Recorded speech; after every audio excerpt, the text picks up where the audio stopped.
Hello student, how are you? Student, I am Bhupendra Kumar Tyagi. Student, आज मैं आपको geography पढ़ाऊंगा 12th क्लास की। और 12th क्लास की ज्योग्राफी में बच्चों आज मैं फर्स्ट लेसन को पढ़ाऊंगा। फर्स्ट लेसन हमारा होगा human geography, nature and scope, मानव भूगोल, प्रकृति एवं विषय क्षेत्र। स्टूडेंट, सबसे पहले आप समझेंगे कि मानव भूगोल क्या है। बच्चों, इससे पहले मैं आपको बताऊंगा मीनिंग ऑफ ज्योग्राफी, भूगोल का क्या अर्थ है। Student, geography is a important subject for any competition. किसी भी कंपटीशन में आप देखिए ज्योग्राफी से बहुत कुछ जीके की नॉलेज आती है, जीके क्वेश्चन आते हैं। बहुत ही अच्छा ये सब्जेक्ट है। और इसके साथ साथ किसी भी कंपटीशन में जाने के लिए अगर हमारी ज्योग्राफी की नॉलेज बेसिक नॉलेज अच्छी है तो बच्चों मैं समझता हूँ कि उसमें सफलता नज़दीक होती है, मिलने की संभावना होती है। सबसे पहले आप देखेंगे मीनिंग ऑफ ज्योग्राफी। मैं आपको बताऊंगा कि भूगोल का क्या अर्थ है। बच्चों, भूगोल दो शब्दों से मिलकर बना है, जियो प्लस ग्राफी, GRAPHY।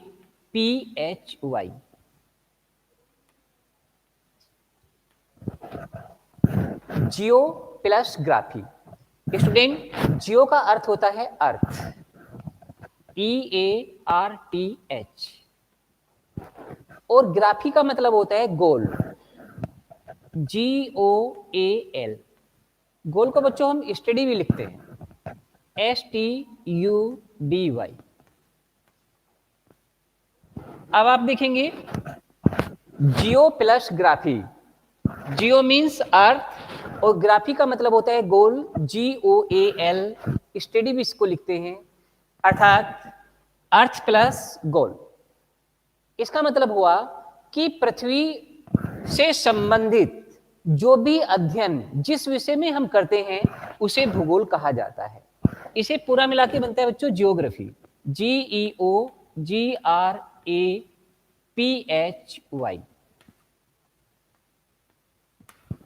अर्थात जियो प्लस ग्राफी मिलकर बना जियोग्राफी। और जियो मीन्स अर्थ में नहीं बताया, और ग्राफी का मतलब होता है गोल, आई मीन स्टडी करना। अर्थात हम कह सकते हैं जब हम पृथ्वी और उससे संबंधित कारकों का अध्ययन करते हैं तो उस विषय को बच्चों भूगोल कहा जाता है। बच्चों, भूगोल की मुख्य रूप से दो शाखाएं होती हैं, एक भौतिक भूगोल और एक मानव भूगोल। देखिए मैं आपको यहाँ पे बता रहा हूं, इसमें आप अच्छी तरह से देख लीजिए। पहला है भौतिक भूगोल,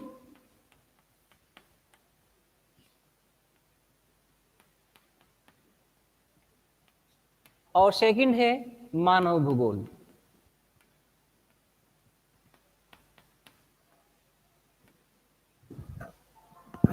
first physical geography, second human geography.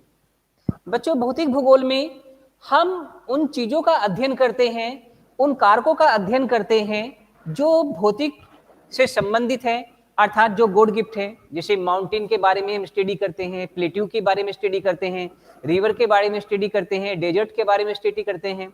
तो फिजिकल चीजों के बारे में हम जिस चीज में अध्ययन करते हैं, जिस विषय में अध्ययन करते हैं उसे भौतिक भूगोल कहा जाता है। और मानव भूगोल से तात्पर्य उस विषय से है जिसमें मानव से संबंधित और उसका पर्यावरण से कैसा संबंध है हम स्टडी करते हैं, उसे मानव भूगोल या ह्यूमन ज्योग्राफी कहा जाता है। बच्चों, आज हमारा मुख्य रूप से टॉपिक है मानव भूगोल, अर्थात हम भूगोल के उस दूसरी शाखा, उस विषय का अध्ययन करेंगे जिसे मानव भूगोल कहा जाता है, ह्यूमन ज्योग्राफी कहा जाता है। तो बच्चों, मानव भूगोल में हम मानव और उसके पर्यावरण के साथ उसका अंतः संबंध कैसा है, how is relation between man and environment, मानव और पर्यावरण का कैसा संबंध है, इसे अंतर संबंध कहते हैं, इंटर रिलेशनशिप भी कहा जाता है। तो आप देखेंगे सबसे पहले मानव भूगोल में मानव और उसके पर्यावरण की स्टडी की जाती है, ये एक अंतर संबंध है। और इसके साथ मानव भूगोल का नेचर यानी कि उसकी प्रकृति कैसे है। बच्चों, मानव भूगोल मानव से संबंधित एक महत्वपूर्ण विषय है। इस विषय में हम मानव की क्रियाओं का अध्ययन करते हैं, मानव यानी कि जनसंख्या का अध्ययन करते हैं, जनसंख्या की वृद्धि के कारण और जनसंख्या वृद्धि के कारण किन किन समस्याओं का सामना करना पड़ रहा है, कौन कौन सी डिफिकल्टीज आ रही हैं, उनकी भी स्टडी हम करते हैं। इसके साथ जनसंख्या वृद्धि के कौन कौन से उपाय हो सकते हैं या किन उपायों को अपनाकर जनसंख्या वृद्धि को नियंत्रित किया जा सकता है, मानव भूगोल में ये भी स्टडी की जाती है। स्टूडेंट, यहाँ पे मैं आपको बता दूं कि main is centre point the study of geography. भूगोल के सेंटर पॉइंट यानी कि केंद्र बिंदु जो अध्ययन है वो मानवीय है। अर्थात हम कह सकते हैं भूगोल एक सामाजिक विज्ञान के अंतर्गत आता है, ज्योग्राफी एक सोशल स्टडी है, और इस भूगोल में बच्चों मानव को केंद्र बिंदु मानकर अध्ययन किया जाता है। इस पृथ्वी का अध्ययन बच्चों एक मानव ग्रह के रूप में किया जाता है। अर्थात हम कह सकते हैं कि ये पृथ्वी as like of human house, ये पृथ्वी मानव का एक घर है और इस पृथ्वी का हम अध्ययन मानव ग्रह के रूप में करते हैं। तो मेरे कहने का तात्पर्य है स्टूडेंट कि main and mid point the study of geography, मानव भूगोल के अध्ययन का एक मुख्य बिंदु है, एक सेंटर पॉइंट है। अब बच्चों अपने टॉपिक पर आएंगे और मैं बताता हूं बच्चों इसमें कि मानव भूगोल का नेचर कैसा है। बच्चों मानव भूगोल की जो हम नेचर की बात करते हैं तो इसमें बताया जाएगा कि how is relationship between man and environment, मानव अपनी पर्यावरण से किस प्रकार संबंधित है, कैसे वो उससे रिलेशनशिप रखता है, किस प्रकार से मानव का अपने पर्यावरण से संबंध है। स्टूडेंट, यदि हम मानव और पर्यावरण की बात करें तो बच्चों आरंभ से ही पर्यावरण और मानव का संबंध घनिष्ठ रहा है। ये एक रिलेशनशिप उसकी फ्रेंडली रही है, लेकिन आज इस औद्योगिकरण के कारण, मशीनीकरण के कारण, इस वैज्ञानिक युग में मानव ने अपनी नेचर, अपनी प्रकृति का अनादुन तरीके से उसके दिए उपलब्ध संसाधनों का, जो नेचुरल रिसोर्सेज हैं, उनका आज बेक्रमद यानी कि अनसिस्टेमेटिकल तरीके से उसका यूज किया है और परिणाम बच्चों सामने आते हैं, नेचुरल डिजास्टर जैसे परिणाम सामने आते हैं। तो इसमें आप देखेंगे कि मानव भूगोल की नेचर, प्रकृति कैसा है। बच्चों मानव अपनी प्रकृति के साथ यदि वो फ्रेंडली रिलेशनशिप रखता है तो प्रकृति उसके लिए बहुत कुछ प्रोवाइड करती है, बहुत कुछ प्रदान करती है, बहुत कुछ उसको देती है। अर्थात वह उसके साथ एक अच्छा व्यवहार, अच्छे एटीट्यूड और इसके साथ अच्छा रिलेशनशिप होता है। इसके साथ आता है बच्चों मानव भूगोल का अन्य विषयों से क्या संबंध है। बच्चों जब हम अन्य विषयों की बात करते हैं तो इसमें आता है कि मानव भूगोल का अन्य विषयों से क्या संबंध है। आप देखिए सबसे पहले आएगा मानव भूगोल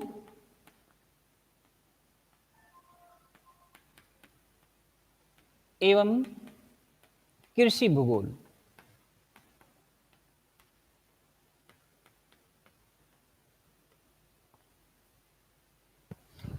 human geography and agriculture geography. बच्चों ह्यूमन ज्योग्राफी का मिड सेंटर मैंने भी बताया मानव है, और जब हम कृषि भूगोल की बात करते हैं तो इसका भी एक मुख्य बिंदु मानव ही होता है। अर्थात मानव, मनुष्य किस प्रकार अपनी खेती कर रहा है, किस प्रकार खेती में वह अपने एग्रीकल्चर टूल्स का उपयोग कर रहा है, किस प्रकार वह फर्टिलाइजर्स का यूज कर रहा है, किस प्रकार इरिगेशन, सिंचाई का उपयोग करके वह फसलों का उत्पादन कर रहा है। तो अगर हम देखें तो मानव भूगोल और कृषि भूगोल का संबंध बड़ा घनिष्ठ संबंध है और दोनों का मिड पॉइंट मानव ही है। कृषि मानव कर रहा है, चाहे वो एग्रीकल्चर टूल्स के सहयोग से करे, चाहे वो पशु के सहयोग से करे, चाहे वो गुड सीड्स, अच्छे बीज लेकर फसलें उत्पादन करें, तो दोनों का जो एक मिड पॉइंट है, दोनों का संबंध मानव से होता है। तो मानव भूगोल और कृषि का संबंध बहुत ही महत्वपूर्ण और इसके साथ घनिष्ठ संबंध है। आज के टाइम में बच्चों यदि हम देखें इस ग्लोबलाइजेशन में तो एग्रीकल्चर प्रोडक्शन इंक्रीज हुआ है और उसका कारण है कि जैसे हरित क्रांति यानी कि ग्रीन रेवोल्यूशन और इसके साथ use of modern tools in agriculture and use of modern technology in agriculture और इसके साथ facilities of irrigation and facilities of good seeds in agriculture, मानव ने जब इन सब चीजों को अपनाया है तो उसका एग्रीकल्चर प्रोडक्शन बढ़ा है। आज यदि हम विश्व की बात करें तो बच्चों विकासशील देशों में एग्रीकल्चर जैसे जीवन निर्वाह कृषि हो रही है ना, लिविंग सब्सटेंस एग्रीकल्चर हो रहा है। लेकिन यदि डेवलप कंट्री की बात करें तो वहां पर देखेंगे हम कॉमर्शियल एग्रीकल्चर, प्लांटेशन एग्रीकल्चर बड़े पैमाने पर हो रहा है। विकासशील देशों में जहां एग्रीकल्चर मिश्रित एग्रीकल्चर है, पशु भी पाले जाते हैं, पशुओं के लिए चारा भी बोया जाता है। और डेवलप कंट्री में टेक्निकल का उपयोग करके कृषि को कॉमर्शियल बना दिया है। वहां पर बड़े बड़े फार्मों पे कृषि की जाती है, पशुओं को वैज्ञानिक तरीकों से पाला जाता है, टेक्निकल का यूज किया जाता है और दूध भी मशीनों से निकाला जाता है। इसके साथ वहां पर एग्रीकल्चर अपनी विकसित अवस्था में है। लेकिन जहां डेवलप कंट्री है वहां पर विकास की रेस में भी चल रहा है, अभी पूरी तरह से डेवलपमेंट नहीं हुआ है। सेकंड आता है बच्चों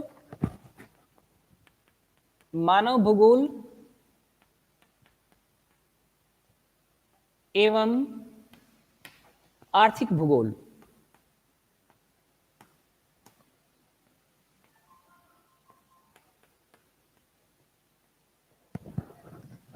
human geography and economics geography. इसमें बच्चों आपको बताया जाएगा कि how is relationship between human geography and economics geography.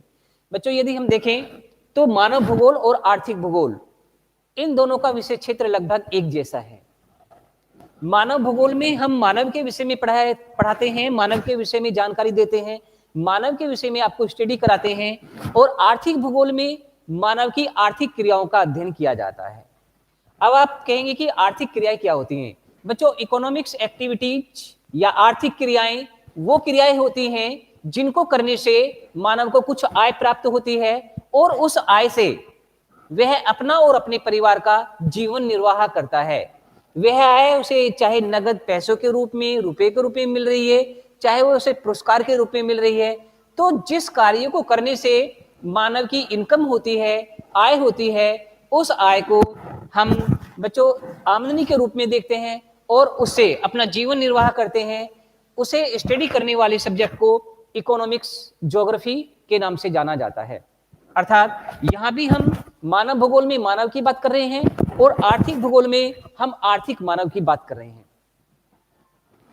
मानव बच्चों तरह तरह की एक्टिविटीज करते हैं, तरह तरह की अपनी क्रियाएं करते हैं और अपनी क्रियाकलापों से जुड़े हुए हैं, अलग अलग सेक्टरों में जुड़े हुए हैं और अपना जीवन निर्वाह करते हैं।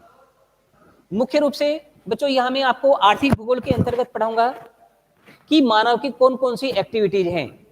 फर्स्ट एक्टिविटीज प्राइमरी एक्टिविटीज, जिसे हम प्राथमिक व्यवसाय कहते हैं। इसे प्राइमरी सेक्टर के नाम से भी जाना जाता है। और बच्चों प्राइमरी सेक्टर में मानव अपने नेचुरल रिसोर्स के साथ डायरेक्टली एक्टिविटीज करता है, प्रत्यक्ष रूप से निर्भर होता है, उससे कुछ आय प्राप्त करता है, उस आय से अपना और अपने परिवार का जीवन निर्वाह करता है। एग्जाम्पल के लिए एग्रीकल्चर करना, खेती करना। खेत हमारे नेचुरल रिसोर्सेज हैं, मानव उन पर एक्टिविटीज करके अपने प्रोडक्शन कर रहा है, एग्रीकल्चर प्रोडक्शन कर रहा है। फिशिंग मछली पकड़ना, फॉरेस्टिंग वर्क वनों से संबंधित कार्य है, चाहे लकड़ी इकट्ठा कर रहा है, चाहे वन उत्पाद इकट्ठा कर रहा है। और इसके साथ माइनिंग, खान खोदना। These are primary activities. ये प्राथमिक व्यवसाय हैं, प्राथमिक क्रियाएं हैं जिनसे मानव अपनी क्रिया करके अपने जीवन निर्वाह करता है। सेकंड इज सेकेंडरी एक्टिविटीज, इसे द्वितीय व्यवसाय के नाम से जाना जाता है। और बच्चों सेकेंडरी एक्टिविटीज को मैन्युफैक्चरिंग इंडस्ट्रीज या विनिर्माण उद्योग भी कहा जाता है। द्वितीय व्यवसाय में मानव अपनी प्राकृतिक संसाधनों का अपनी टेक्निकल और स्किल के आधार पर रूप परिवर्तित कर देता है, उसके गुण परिवर्तित कर देता है और तैयार वस्तु जो होती है उसकी कीमत बढ़ जाती है। इस प्रकार के एक्टिविटीज में लगे हुए व्यक्तियों को द्वितीय व्यवसाय या इसे सेकेंडरी एक्टिविटीज कहते हैं। और बच्चों तीसरा आता है टेरेशरी एक्टिविटीज या तृतीय व्यवसाय। तृतीय व्यवसाय में स्टूडेंट कोई भी प्रोडक्शन नहीं किया जाता। There is no production of any goods, they provide service for society, ये समाज के लिए सर्विस देते हैं, अपनी सेवा देते हैं। तृतीय व्यवसाय में पढ़े लिखे व्यक्ति, शिक्षित व्यक्ति और इसके साथ समाज में उनका सम्मानजनक स्थान भी होता है, ऐसे व्यक्तियों को हम शामिल करते हैं। और तृतीय व्यवसाय में लगे हुए व्यक्ति बच्चों समाज को अपनी तरह तरह की सेवा प्रदान करते हैं। जैसे एक अध्यापक कक्षा में जाकर स्टूडेंट को पढ़ाते हैं, वो तृतीय व्यवसाय से जुड़े हुए हैं, बच्चों को अपनी शिक्षा दे रहे हैं, सेवा दे रहे हैं। इसी प्रकार से एडवोकेट, डॉक्टर, बैंक में काम करने वाले, ट्रांसपोर्ट में काम करने वाले व्यक्ति किसी चीज का उत्पादन नहीं करते हैं बल्कि अपनी सेवा देते हैं। और इस प्रकार के कार्य करने वाले व्यक्तियों को तृतीय व्यवसाय में या टेरिशरी एक्टिविटीज में रखा जाता है। और ये सारी बातें बच्चों आर्थिक भूगोल में पढ़ाई जाती हैं। आर्थिक भूगोल में बताया जाता है कि मानव प्राथमिक व्यवसाय से जुड़ा हुआ है, द्वितीय व्यवसाय से जुड़ा हुआ है या तृतीय व्यवसाय से जुड़ा हुआ है। और बच्चों आर्थिक भूगोल का मध्य बिंदु, सेंटर पॉइंट मानव होता है, जबकि मानव भूगोल की स्टडी का मिड पॉइंट भी मानव ही होता है। यहां में थोड़ा सा मैं इंपोर्टेंट आपको बता रहा हूं क्योंकि आपके चैप्टर में है।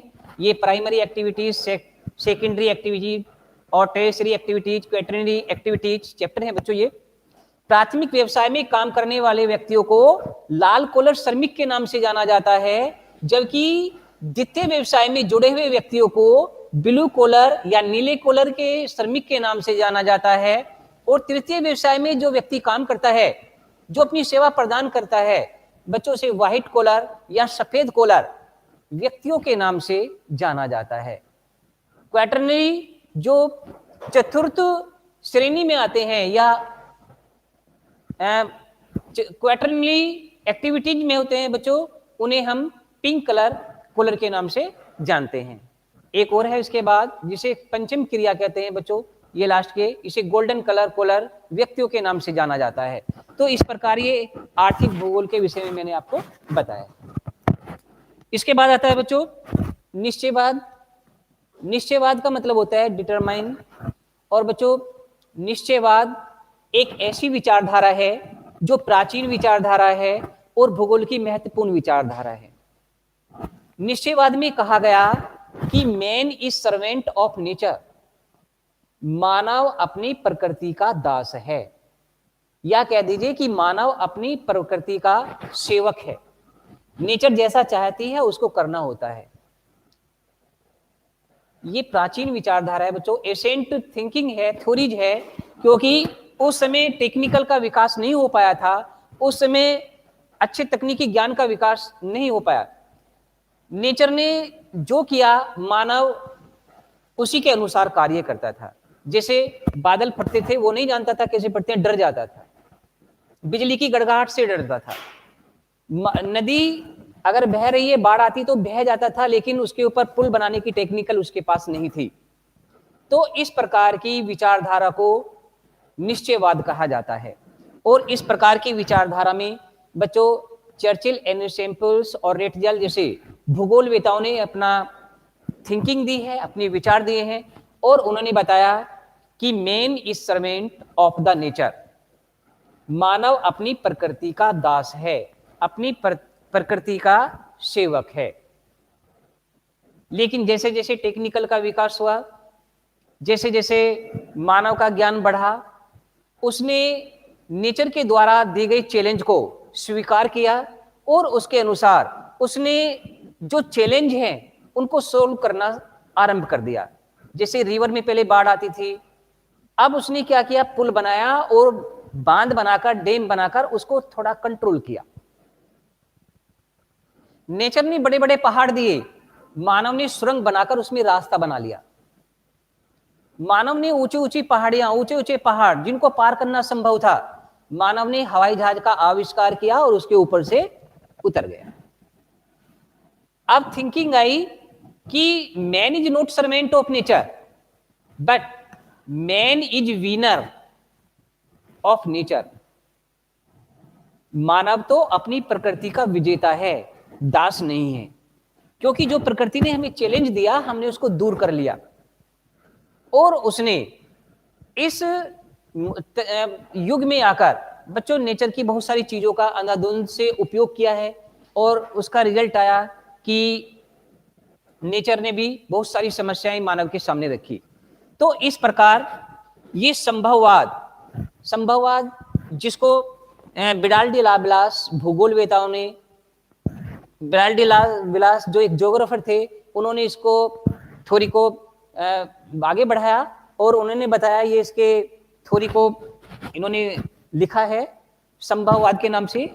तो संभववाद में ये था कि नेचर ने जो भी हमें चैलेंज दिया है, हम उसको चैलेंज को दूर कर सकते हैं और उसको दूर करके उन्होंने इस थ्योरी को आगे बढ़ाया। अब लास्ट में आता है बच्चों नव निश्चयवाद, इसे कहते हैं स्टॉप एंड गो, रुको और जाओ थ्योरी। तो नव निश्चयवाद में यह बताया गया है कि ना तो मानव प्रकृति का दास है और न ही वह प्रकृति पर विजेता है, प्रकृति का कोई इसी तरह से उसने विजय पाई है। इस प्रकार की थ्योरी को नव निश्चयवाद, रुको और जाओ थ्योरी के नाम से जानते हैं। और इसके प्रवर्तक थे ग्रिफिथ टेलर। ग्रिफिथ टेलर एक ग्रेट ज्योग्राफर हुए हैं। उन्होंने बताया कि यदि हम प्रेजेंट टाइम में देखें तो man is not winner of nature and man is not servant of nature. ना तो मानव अपनी प्रकृति का दास है और न ही अपनी प्रकृति का विजेता है। तो फिर क्या है? How is relationship between nature and geography? मानव और उसके नेचर का उसके साथ कैसा संबंध है? तो उन्होंने बताया कि मानव का अपने नेचर के साथ फ्रेंडली रिलेशनशिप है, मित्रता का संबंध है। नेचर ने, गॉड ने जो भी हमें नेचुरल रिसोर्स के रूप में दिया है, यदि हम उसका उपयोग मानव कल्याण के लिए करें, उसका उपयोग मानव की आवश्यकताओं को पूरा करने के लिए करें, तो बच्चों ये हमारा एक अच्छा रिलेशनशिप है। लेकिन मानव जब किसी लालच में या इसके साथ अपने नेचुरल रिसोर्सेज का अंधाधुंध उपयोग करता है तो प्रकृति इससे रुष्ट हो जाती है, प्रकृति जो नेचर है उसका डिसबैलेंस हो जाता है और मानव को अनेक नेचुरल डिजास्टर का सामना करना पड़ता है। एग्जाम्पल के लिए जैसे कि उत्तराखंड में केदारनाथ में बच्चों भूस्खलन हुआ, लैंडस्लाइड हुआ, तो उसके लिए भी कहीं ना कहीं कुछ हद तक मानव ही जिम्मेदार था। जितनी क्षमता थी उससे कहीं ज्यादा मानव वहां पहुंच गए। जो नेचर ने हमको चीज दी वहां पर काट काट के उसको होटल बना लिए। जो प्रकृति ने हमें बैलेंस दिया उसको हमने डिसबैलेंस कर दिया और रिजल्ट सामने आया, भूस्खलन हुआ, लैंडस्लाइड हुई और काफी संख्या में लोग मारे गए, काफी जनधन की हानि हुई।